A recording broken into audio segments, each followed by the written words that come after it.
Mr. Dog Poop is complaining again. This time, one of the sinks is not draining properly. It's a common problem because it gets bacteria and mold inside the trap and inside the pipes. Fortunately, there's an easy fix, and I'm going to show you how to do it.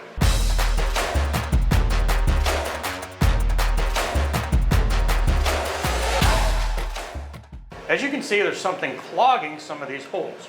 Even if we poke them out, it's not going to solve the problem, because down here we have a trap. The trap stays full of water, and that water creates bacteria and mold growth. This whole pipe gets crusty and crummy and fills up. To fix it, we're going to have to take the pipes apart and clean it out. Fortunately, you don't need any tools. These are intentionally designed to be taken apart by hand, because they do develop mold and bacteria. Some people think the trap is in case you lose your ring down the drain, you can get it out. It's not what it's for. It protects you from sewer gas coming back up the pipe and into the room. As you can see, they have seals in here that tighten down and keep the water from coming out. This entire pipe is likely filled with water. So when we open this up, it's all going to pour out. Unless you want it on your floor, put a bucket underneath. First bit of advice, you see I'm wearing gloves. This is filled with bacteria and mold, all kinds of garbage that you don't want to touch. Basically sewage. Get a bucket, not one of your kitchen dishes, and wear some gloves. You'll see that each one of the fittings is connected with a hand-tightened knob. All you have to do is loosen it up enough to get it off the pipe. This one on the trap. And as I promised, there's going to be water coming out. This one goes into the wall. That one we need to take off completely. And as you can see in these pipes, that's literally sewage and sludge. When we take this off, you're going to see that there's just sludge, sewage in here. It's pretty bad. And it's because it's draining slowly, it's not clearing it out. And it just gets worse and worse and worse. If we take this trap apart, dump it out, you can see inside the pipes, it's just basically heavy sludge. Each one of these is filled with sludge. We could take this up to the top of the sink and clean it out, but we're going to take this whole bucket outside and clean it. We need to make sure we get all this cleaned out, and we need to make sure in here we have all this sludge, which is growing. We need to get that cleaned out. We do not want to take this off because there's a seal up in here that holds it down. So we're going to use some water and bleach through there.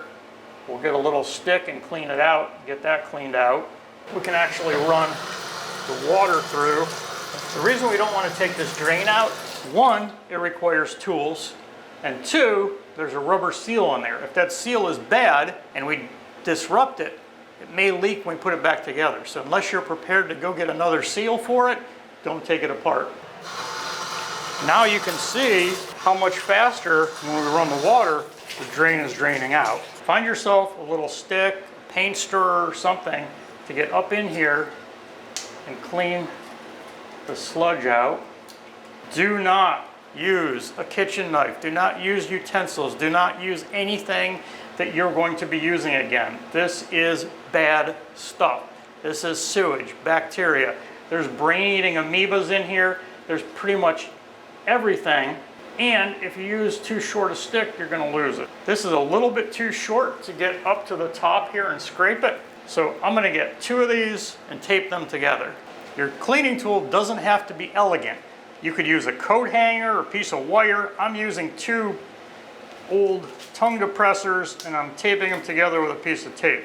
You can use a stick from your backyard, anything that you're willing to throw away after you're done. We're going to go in there and now we can get in and get more of that sludge out of there. You can use some cleaning spray in here to clean it out, or some bleach. And in here, make sure we have that cleaned out. scrape it out, make sure we don't have any bacterial growth in there. And now you can see it's going through almost as fast as it's going in the sink. So these are complete crud. And what we want to do is we want to just wash them out. Easiest thing is just to take it out to your hose and flush it out with water.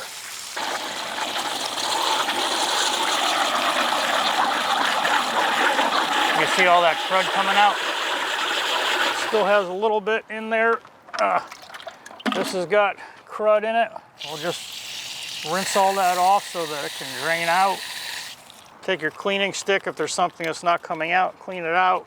Anything you leave inside the pipe will continue to grow. This is full of sludge, so you're going to want to clean that out. I recommend soap water and a generous amount of bleach. Make sure you clean the outside of the bucket, the inside of the bucket, everything. Throw these out. So now you can see the difference. The way these joints work is they have a seal, and then this pushes down into another angled shape. So that goes in there, and as we push this tight together, this seal crushes the two together and it seals it. It's not a high pressure seal, it's only for a drain, so it doesn't have to be like an O-ring or rubber. Plastic works fine. So this is now cleaned out, and we're gonna go ahead and put it back on the sink.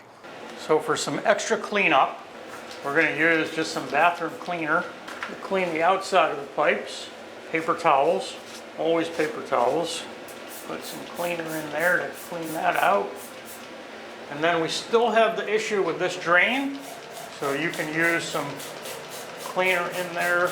Use bathroom cleaner, household cleaner. This is the famous scrubbing bubbles, or bleach is the best. It's tough to work with. You can even use household vinegar, also a great cleaner for the pipes. Then run water through it. Make sure it's clean. Clean all your sludge out. So now you can see that these have all been cleaned out. So we've got clean access when we put the water in.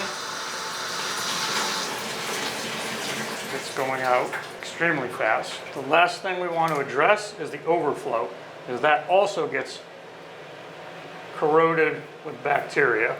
So make sure we get that cleaned out, and we'll do the same thing with either some bathroom cleaner or some bleach. And I just want to get some water in there. It's going to be a little hard to clean without a sponge or something, but at least if you can get some cleaner running through it, it'll help. Doesn't have to be perfect. Now, we need to put the pipes back together. We remember, this is all just hand tight. You could clean your wall drain out by putting this in place, and we'll just pour some bleach in there. As you can see, that's always been draining without an issue, but that will clean that up a little bit. And then just bring it back down. Put this piece on. Put your pieces back together. Make sure they're straight. And by straight, I mean straight up and down and not necessarily. As you can see, now it goes down immediately. So cleaning your drain only takes a few minutes. You don't need any tools. And it's going to be a common problem that you're going to have to deal with over and over again. Having an annual routine, like once a year cleaning out your sink, is going to keep the pipes flowing even better. If you had called a plumber, it would have cost you $500 to have them do that. Instead, it cost us 1 beer and some cleaning solution. I think that's a win. Is that thing recording? Should be, I click record. It's not on record. Seriously? So we didn't get any of the fucking footage of the fucking putting the pipes back together. It's not on. It's not on at all.